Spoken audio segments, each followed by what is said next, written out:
Delivery boy. मेरा नाम शैलेश है। अभी अभी हाल ही में लगभग 5 महीना पहले ही मेरी शादी सोनम से हुई है। मेरी पत्नी बहुत ही खूबसूरत है। मेरी पत्नी का स्वभाव थोड़ा सा अलग है। मेरी पत्नी बहुत कम बोलती है। अभी मैं कोशिश में लगा हूँ कि मैं उसे समझ पाऊँ। मेरे मन में कई बार ख्याल आता है कि मैं उससे ढेर सारे बातें करूँ, लेकिन फिर मैं उसे देखकर चुप हो जाता हूँ। लेकिन फिर अब मैं उसे जैसी है वैसे ही स्वीकार करने की कोशिश कर रहा हूँ, क्योंकि कम बातें करना कोई बुरी बात तो नहीं है। बस फिर धीरे धीरे उसकी यही बात मुझे अच्छी लगने लगी है।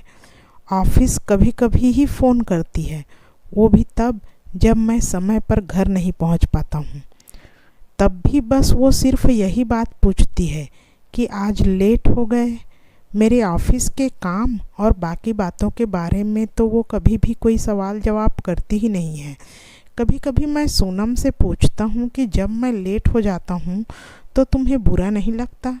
अगर हाँ तो कभी कुछ पूछती क्यों नहीं हो? वो कहती है क्या पूछना है, हो जाता है कभी ज़्यादा काम तो कभी कम, और फिर मैं ऐसी ही हूँ। मुझे ज़्यादा बातें करनी अच्छी नहीं लगती।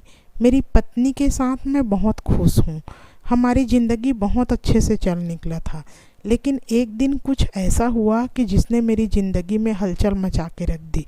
पड़ोसी लोगों को उनके घर से ज़्यादा मेरे घर में क्या हो रहा है इसकी चिंता होने लगी, क्योंकि मेरी पत्नी इतना ज़्यादा बात नहीं करती थी। इस कारण वो पड़ोस के लोगों से ज़्यादा मेल मिलाप नहीं रखती थी। एक दिन सुबह जब मैं ऑफिस के लिए जा रहा था तब एक पड़ोसी ने मुझे रोक कर कहा, अब शैलेश क्या हाल है? थोड़ी बहुत बात करने के बाद वो बातों में, आजकल तेरे घर बहुत सामान आने लगा है, रोज़ एक डिलीवरी बॉय आता है। उस समय मैंने उसकी बात पर ध्यान नहीं दिया।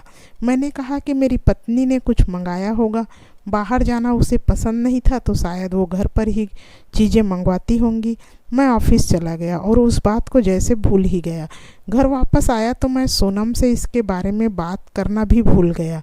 सच कहूँ तो उस समय मुझे लगा कि इसके बारे में क्या बात करना, लेकिन जैसा कि मैंने कहा कि घर में क्या हो रहा है यह आपसे ज़्यादा पड़ोसियों को पता होता है।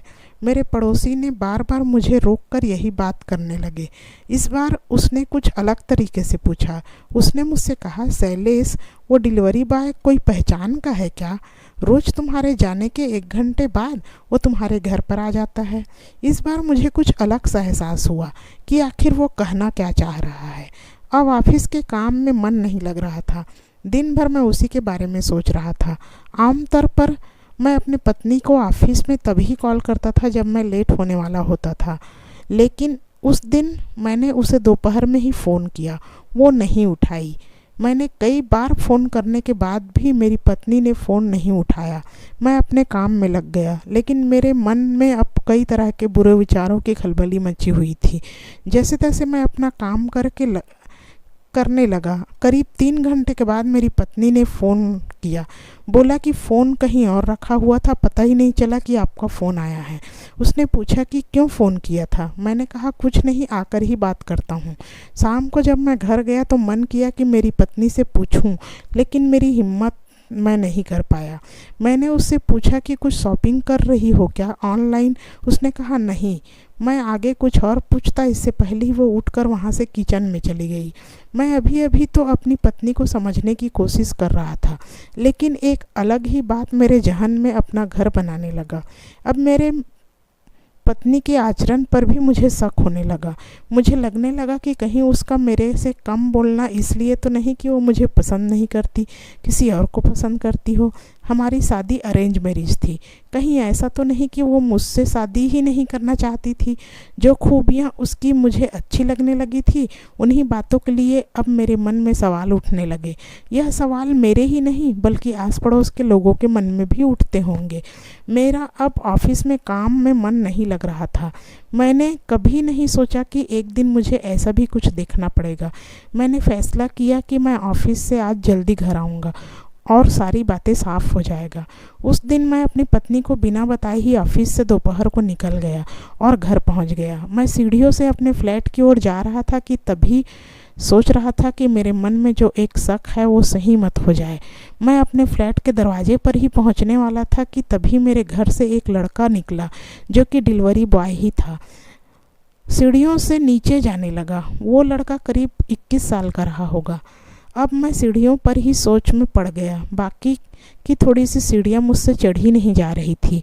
अब मैंने सोच लिया कि आर या पार आज पूरी बात होकर रहेगी। मैं अपने फ्लैट के दरवाजे पर पहुंचा और बेल बजाया, लेकिन दरवाज़ा खुलने पर वहां दरवाजे पर मेरी पत्नी नहीं बल्कि कोई और थी। वो करीबन 45 साल की एक महिला थी।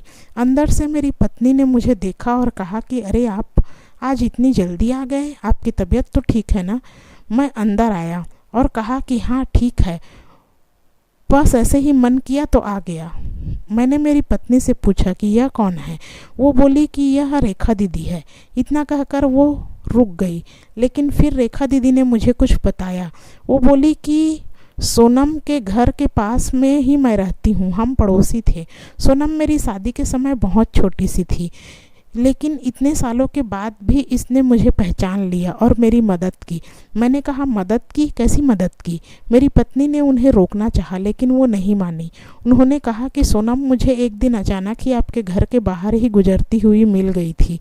मेरे हाल उसे मैंने अपना बताया। मेरे पति के गुजर जाने के बाद हमारी आर्थिक हालत ठीक नहीं थी। मेरा बेटा पढ़ाई में अच्छा था, लेकिन डिलीवरी बॉय का काम करने पर मजबूर हो गया है। ये सब सुनकर सोनम ने उसकी कॉलेज की फ़ीस भरी और उसे रोज़ पढ़ाती भी है। कभी कभी मैं भी आ जाती हूँ मेरे बेटे के साथ। सोचा था कि आपसे भी मिलूं, लेकिन मेरा एक सिलाई का काम भी है, जो थोड़े बहुत कपड़े मिलते हैं उसी को सिलने में समय निकल जाता है, इसीलिए आपसे मिलना नहीं हो पाया कभी। मैंने उन्हें कहा कि सोनम ने कभी कुछ नहीं बताया। वो बोली ये ऐसी ही है, इसके मुंह से कुछ भी बुलवाना बहुत मुश्किल काम है। ज़्यादा बोलती नहीं है, लेकिन इसके दिल में बहुत कुछ चलते रहता है। इसके इस स्वभाव के कारण आप या कोई और इसे घमंडी कह सकते हैं, लेकिन इसको जो अच्छे से जानता है वो ही बता सकता है कि इसका दिल कितना साफ है। उनकी यह बात मुझे सीधे लगी। मैंने भी आखिर कुछ और ही सोच के रखा था। उनके जाने के बाद मैंने सोनम से बात की और कहा कि तुमने कभी बताया कैसे नहीं? वो बोली कि क्या बताती, जीवन में यह सब तो चलते ही रहता है। हम क्या कि किसी की मदद करेंगे, सब करने वाला तो वो ऊपर वाला है। मेरी पत्नी को अब मैं समझ चुका था, लेकिन अब मैं कोशिश करता हूँ उससे ज़्यादा बात करने की। दिन भर क्या किया क्या नहीं किया उससे मैं ज़रूर पूछता हूँ। ये थी मेरी एक छोटी सी कहानी। दोस्तों, कहानी अच्छी लगे तो प्लीज़ कृपया चैनल को सब्सक्राइब कीजिए, लाइक कीजिए, शेयर कीजिए। धन्यवाद। नमस्कार।